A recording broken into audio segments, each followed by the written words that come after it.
Shalom, Kal Halal, Yahweh Bashim Yahushai, Bahashim Rakal Kodash. Double honors to the elder apostles and elder bishops of GMS, including the elders that came before them that taught us this truth. Shalom and salutations to all the brothers that push the word of truth and its sincerity, the hopeful elect tabernacle of David, to the Akwat that are listening and learning, being a pillar of rest. The 144,000, one-third, the hopeful elect of Israel. I'm the brother Yahshua. I'm back with the World War III Daily Update. Shalom and salutations to you all. Salakia. I'm trying to get that intro together with the horn. So anyway, this is the World War III Daily Update. We're going to start right here. 2nd Ezra's 6 and 24. At that time shall friends fight one against another like enemies. And the earth shall stand in fear with those that dwell therein. The springs of the fountain shall stand still, and in 3 hours they shall not run. So, friends shall fight like enemies. Well, at one time, guess what? The USSR, right?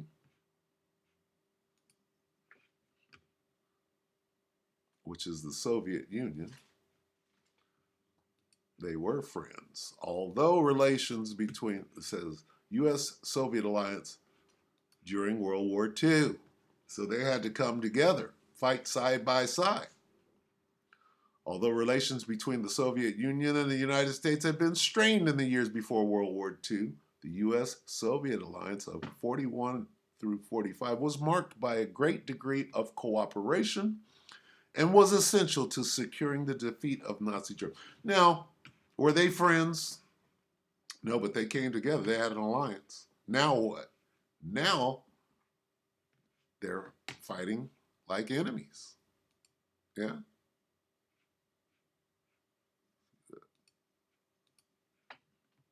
All right. At that time, at what time? Now. At that time shall friends fight one against another like enemies. All right. So anyway, I just wanted to go into that real quick. Now we will go to Greg here and let him bring us up to speed on what the hell is going on with these friends fighting like enemies. Okay, and take it away, Greg. Here's 12 hours ago, New York Prepper Red Alert. U.S. approves strikes on Crimea. See, these friends, Russia and Ukraine, they were part of the USSR. They were friends. Those are Russians over there in Ukraine. They're Russian. They're all the same people, right? Edomites. Take it away. What's going on, guys? It's Greg here, aka NY Prepper. It is Friday, April 26th, 2024, and I have some breaking news to share with you guys. Right now, it is 0001 Eastern Time here in the United States, and we have some major breaking news coming in from Eastern Europe and from the Middle East. So I told you guys earlier today and yesterday that Ukraine was planning a massive strategic strike on Crimea, and the purpose of that would be to boost Ukrainian morale and to slow down Russia's offensive this summer by putting pressure on Crimea. Well, we now have some major breaking news coming in from the New York Times stating that the Pentagon allowed Ukraine to use ATACMS missiles to... Are you still interested in a... Slovakia. Damn it. Damn patron. Take it.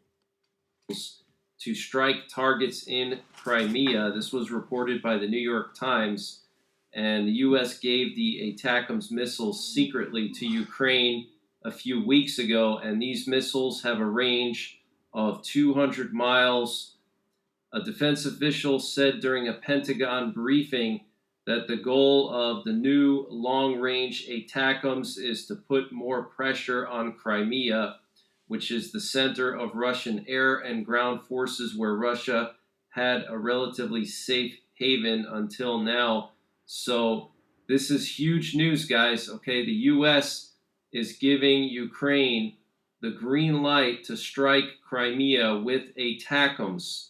Now, this could easily escalate into potentially a nuclear conflict or a conflict with NATO if Ukraine uses American and NATO weapons to strike strategic targets in Crimea. I'm not talking about a missile defense battery or some kind of small outpost. I'm talking about strategic targets like the Kerch Bridge and major military installations and headquarters.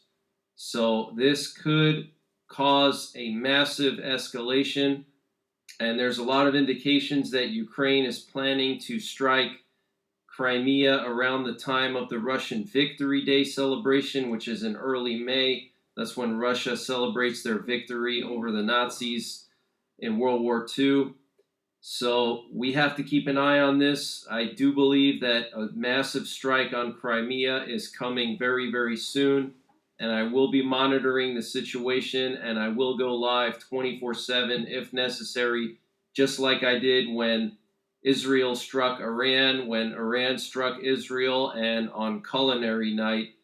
And the leader of Belarus, Alexander Lukashenko, made some wacky statements today. Here we have some video footage of him speaking at the Belarusian People's Assembly.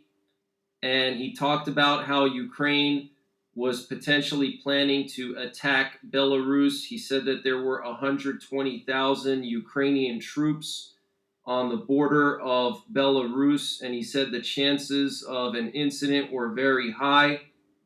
He also claimed that the opposition in Belarus, his opposition, is going to try to seize control of a portion of Belarus and then bring in NATO equipment there to take control of it. He mentioned the Kobrin region of Belarus. He said they would seize control of that region and declare a new government, and then NATO would send in troops, basically like a separatist movement.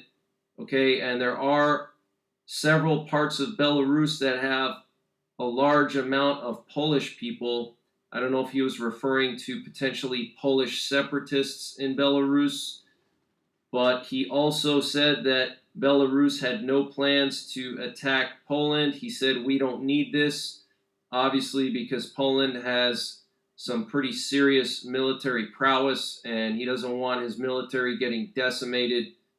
And I want to remind you guys that the Belarusian KGB said on Thursday that apparently they intercepted several drones that were launched from Lithuania and were heading towards the capital of Belarus, which is Minsk. Obviously, that's BS, but you can see where Belarus is going with this.